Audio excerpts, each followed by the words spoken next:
Hey everyone, welcome back to more Reddit stories about entitled people, crazy people, and all that kind of stuff. Hope you're all doing awesome, and as usual, we'll be checking out some more Reddit posts today. So feel free to share your thoughts about today's stories down in the comments, and we're getting right into it. Neighbor kid got bit by stray cat that hangs out in our backyard and had to get rabies shots. Parents want us to pay. So me and my boyfriend live together in a row home. There's a narrow alley in back that runs down the length of our street, and like most alleys in this neighborhood, there are stray cats that hang out there. Our block has one cat in particular that I'm pretty sure is feral, because it has a clipped ear and starts hissing as soon as it sees a human. It likes to sun itself on our patio table.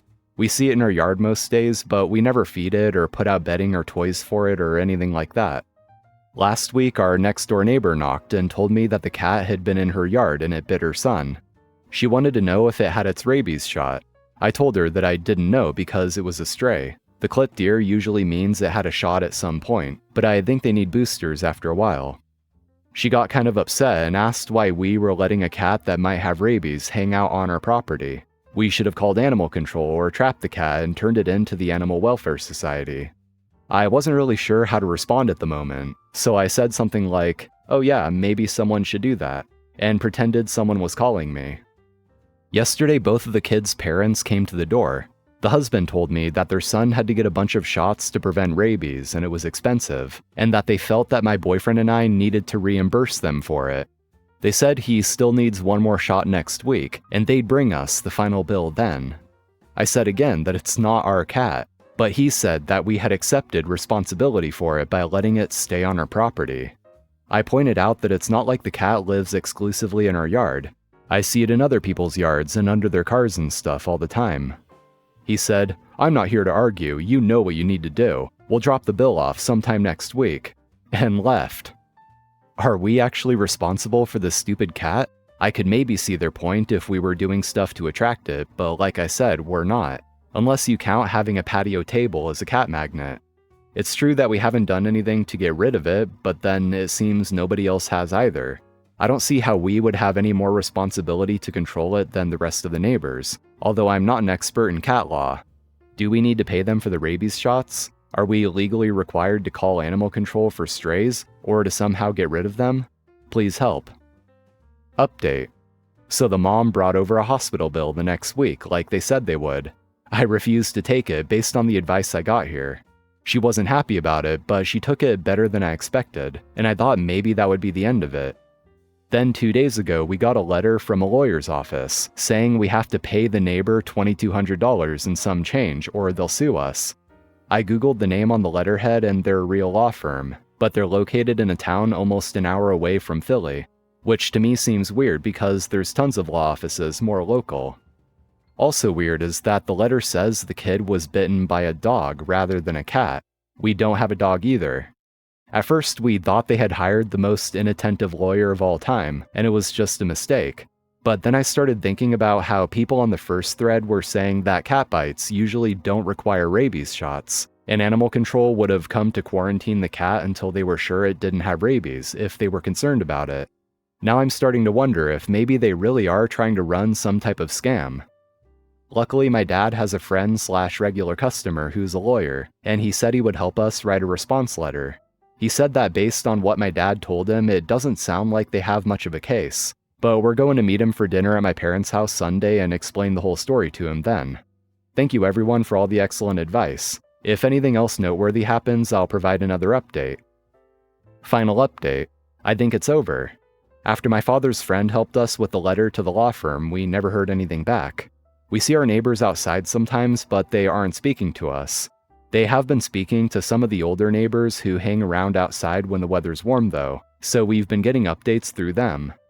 They say the husband is still really mad about the whole thing, but he told them earlier this week that the wife's brother, who's apparently a lawyer, I'm thinking at the firm that sent us the letter, convinced him that it's not worth pursuing in court.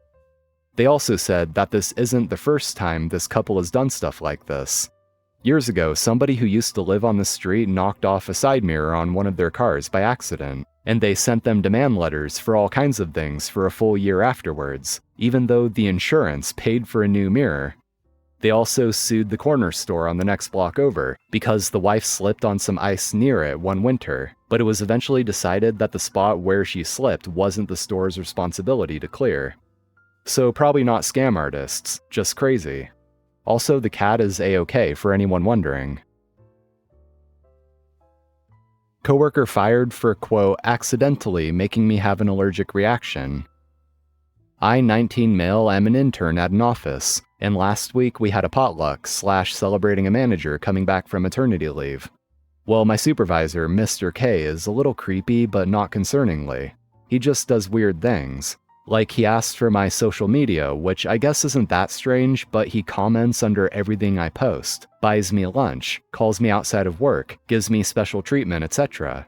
It's made some of the other interns not like me. Sarah, in particular, doesn't like me. I think she feels slighted because she definitely works the hardest out of all the interns, but I'm given most of the praise and attention for the above reasons. I let everyone know I'm allergic to milk, not lactose intolerant. Guess who made cupcakes that were, quote, dairy-free? Now, I don't know if she intentionally lied, but she kept trying to get me to eat one of the red velvet cupcakes, and I had an allergic reaction. I always keep an EpiPen, but I still had to go to the hospital because my throat and tongue swelled. Sarah acted like she was so sorry, saying that she used dairy-free cream cheese.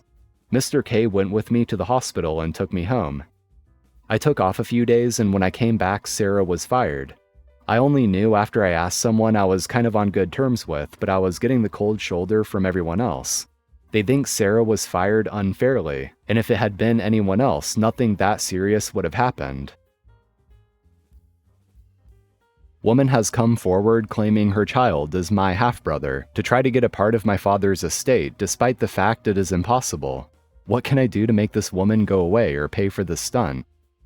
Using an alt because this is just ridiculous. So here's the situation. My father passed about 2 months ago from natural causes and left everything he owned to me and my sister. His estate is worth over $5 million, with almost half of that in liquid assets.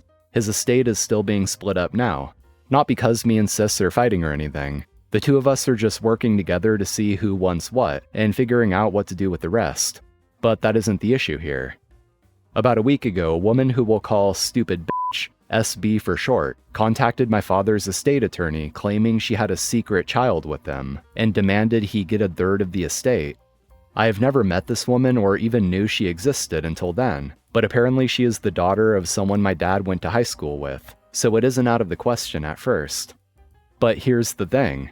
My dad was diagnosed with testicular cancer 15 years ago and had both his testicles removed. So unless this kid is at least 14, it's impossible it's his. So entertaining the thought, I met with SB and was surprised to find out this secret child is 9 years old and looks nothing like my father. During this meeting, she demanded her child's share of my dad's estate and wants 9 years of child support in cash. She claimed she would sue if she wasn't added into the will. My dad's estate lawyer said that if SB's kids passed a DNA test, he would, but she refused.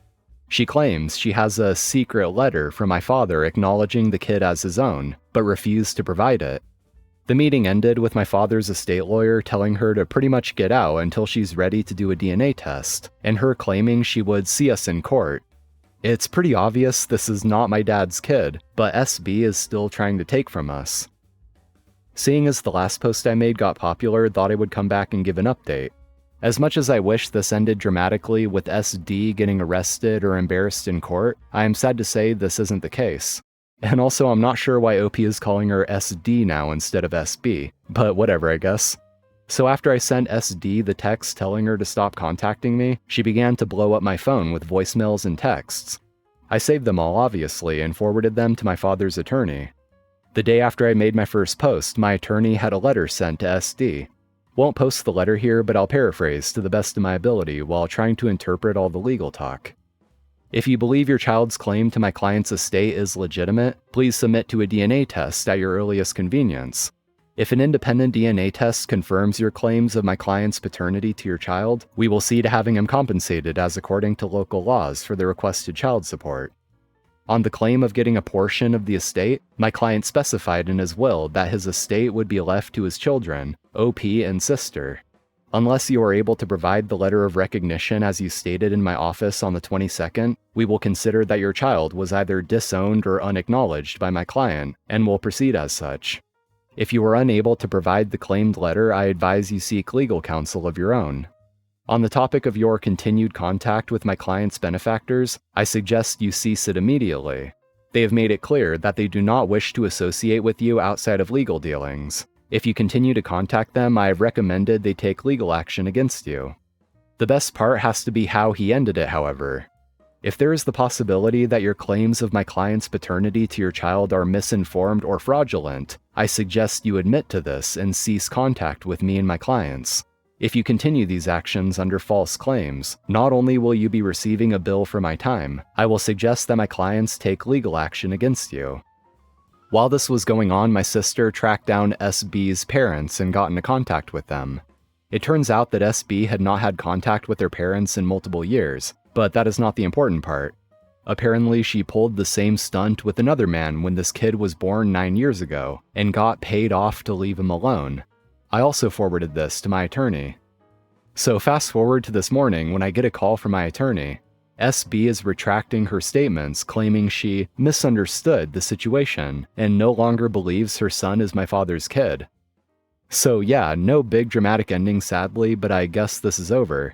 I was pretty stressed, and with this woman trying to steal what my father had worked his whole life for, I really just needed a place to vent and look for advice on what I should do. Thanks for that.